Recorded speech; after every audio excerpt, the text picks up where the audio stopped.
harus senyum, harus cantik, harus lembut-lembut ngomongnya. Benar. Tunggu suaminya kenyang dulu perutnya baru diajak Benar. ngomong. Ada caranya, tata caranya ada. Aku yang ngajarin mertua. Ya, tapi saya suka tadi tausiahnya Sasam. Apa? itu, Ustaz? Rumah yang belum kelar tapi datang istrinya Hah? Jihan Hah? makin gak kelar. Kenapa? Karena karena memang rumah itu milik wanita. Masya Allah. Rumah milik wanita.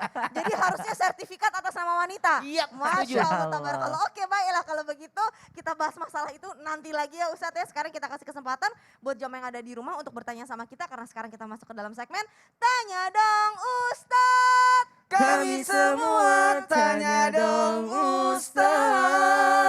Pertanyaan pertama dari Instagram M. Harani Putri. Assalamualaikum Ustadz Ustazah, saya mau bertanya, ciri-ciri wanita kuat itu bagaimana sih dalam pandangan Islam? Karena rata-rata jika wanita itu sudah merasa dirinya kuat sering lalai akan soal jodoh nih. Nah seringkali meremehkan kaum laki-laki Pak Ustadz dan Ibu Ustazah. Bagaimana hukumnya pada wanita seperti itu Ustadz Ustazah? Terima kasih atas kesempatannya. Wassalamualaikum warahmatullahi wabarakatuh. Gimana nih Ustadz Syam? Maka subhanallah di saat seperti ini sebenarnya makanya Nabi mengingatkan untuk bahwasanya menikah itu adalah hukumnya sunnati, yakni sunnahku yang sangat dikukuhkan. Bahkan ada seorang yang wajib untuk menikah. Maka tadi dari awal kita sampaikan bahwasanya boleh wanita bekerja asal tidak merasa lebih baik daripada seorang laki-laki. Boleh seorang istri bekerja asal tidak menyombongkan diri di hadapan sang suami. Begitupun sebaliknya suami juga ketika sang istri sudah bekerja mestinya mampu untuk meminta maaf karena kodratnya yang bekerja adalah sang suami. Jangan pernah melupakan masalah jodoh ini, perihal jodoh ini karena anggap saja menikah itu adalah ibadah, bukan untuk mendapatkan nafkah ya. Anggap menikah itu adalah ibadah, menyempurnakan sholat kita, menyempurnakan ibadah yang lainnya dan menyempurnakan agama kita. Kalau berpikir nikah itu adalah ibadah, insya Allah tidak memandang lagi mencari laki-laki yang harus di atasnya penghasilannya, kan itu biasanya. Masya Allah, tabarakallah. Paling baik adalah di atasnya keimanannya. Betul. Ya kan, lebih berilmu. Amin, amin ya robbal alamin. Terima kasih Ustaz Syam. Terus pertanyaan berikutnya dari Dinda Fatia. Assalamualaikum, izin bertanya Ustadz Ustazah. Kalau suami nggak ngebolehin istri kerja karena alasan nggak mau istri di atas suami. Nah ini masalah istri di atas suami lagi nih. Atau berpenghasilan lebih, itu gimana ya? Gimana nih Ustadz Maulana?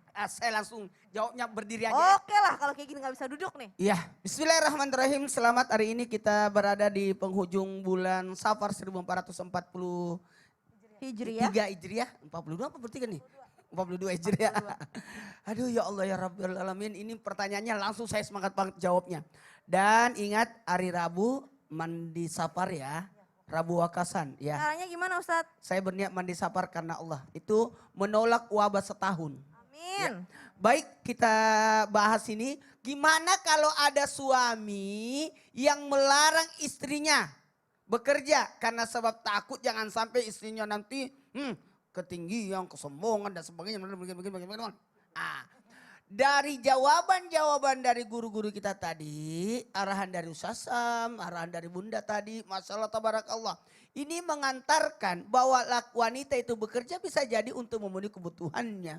Dan bisa jadi wanita itu bekerja adalah bagaimana dia melanjutkan karirnya. Ketika almarhumah minta izin supaya dia tidak ngajar lagi karena mau mendampingi saya bilang boleh tapi saran saya lebih baik kau tetap mengajar. Karena di situ jenjangmu di situ. Wanita kalau tidak ada kerjanya bahaya. Cari masalah, cari kekurangan orang. Lebih baik wanita disibukkan dengan urusan. 17.000 kata-kata yang keluar dari mulutnya satu hari.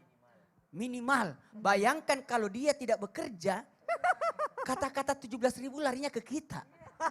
Jadi laki-laki yang melarang istrinya bekerja sebenarnya harus pikir-pikir dulu deh. Iya benar. Pikir-pikir dulu loh. Kayaknya Pak Bupati, Iya. Bupati Kendal sengaja ya diizinkan. Bijaksana ini, bijaksana Pak Bupati. Bijaksana. Kalaupun ada laki-laki yang melarang istrinya bekerja, boleh. Dalam hal apa? Dalam hal menghindari kezoliman. Menghindari kezoliman, jangan sampai zolim.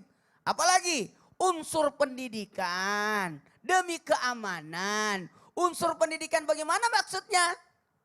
Ini saking semangatnya ceramah ini sampai kamera saya tadi goyang itu.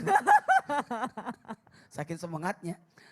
Unsur pendidikan dan keamanan. Kalau memang tidak aman dia di sana, bahaya. Kalau memang dia bercampur berbuat dan sebagainya, lebih baik tarik, larang. Boleh. Karena tugas laki-laki bagaimana dia mendidik istri, bagaimana dia mengamankan istri. Tadi nafkah itu dari suami. Yang mencari nafkah adalah suami, bukan wanita jadi tulang punggung. Tulang rusuk kan, jadi partner, bukan jadi tulang punggung. Dan kemudian apa? Sebenarnya wanita itu lebih bahagia kelihatan kalau dia bekerja. Karena passionnya di situ kan. Dia suka, dia bahagia. Kalau di rumah kasihan, aku lihat kamu lebih baik mengajar aja. Kamu tinggal kasihan. Kalau memang wanitanya pengen bekerja. Iya. Kalau emang wanitanya lebih nyaman di rumah ya udah nggak usah disuruh-suruh kerja Oh juga. iya lebih bagus. Gitu. Jadi Kita laki-laki lebih suka kalau istri kita ada di rumah sebenarnya. Masya Allah. Jadi Tapi kalau dalam posisi untuk demi kebahagiaan dia, kadang-kadang kita menurunkan ego kita, ya mengalah lah nggak supaya dia apa-apa. bisa Yang penting senang dengan bahagia. teman-temannya. Jadi suami itu sifatnya mengarahkan ya. Mengarahkan. Nggak Betul. terlalu ditaktor. Melarang tanpa alasan, Oh, iya. boleh tapi tetap menjaga keselamatan Oh, istri. Ini sekalian curhat kayaknya. Oh Masya Allah, tabarakallah, jazakallah khair Ustadz Maulana. Nah Ustadz Syam, berbicara tentang suami istri asik nih. Kalau harta suami kan harta istri dong. Ya. Kok ketawa Ustadz Syam, bener dong? Aduh ya Allah, sesekali pandanglah Mas Diko. Ya, aku mau mandang kok. Dia adalah orang yang tidak punya ikatan darah denganmu Caca. Masya Allah. Tapi dia mati-matian membahagiakanmu. Oh, Masya Allah. Aduh, lalu hartanya kau mau ambil semua. Ini kan kata orang. Oh, kata orang. Ya harta suami adalah harta istri. Betul. Tapi kalau istri bekerja, punya uang, punya harta, apakah suami memiliki hak atas harta yang dimiliki oleh istri? Nah. Waduh ribet juga nih jawabnya kalau sekarang, nanti aja lah. Baiklah selain Habis satu ini ini aja ya. lah. Iya, insya Baik, jangan Allah. kemana-mana, tetap di Islam itu Indah. Jamaah. Yeay. Oh jamaah. Yeay. Alhamdulillah. Lillah.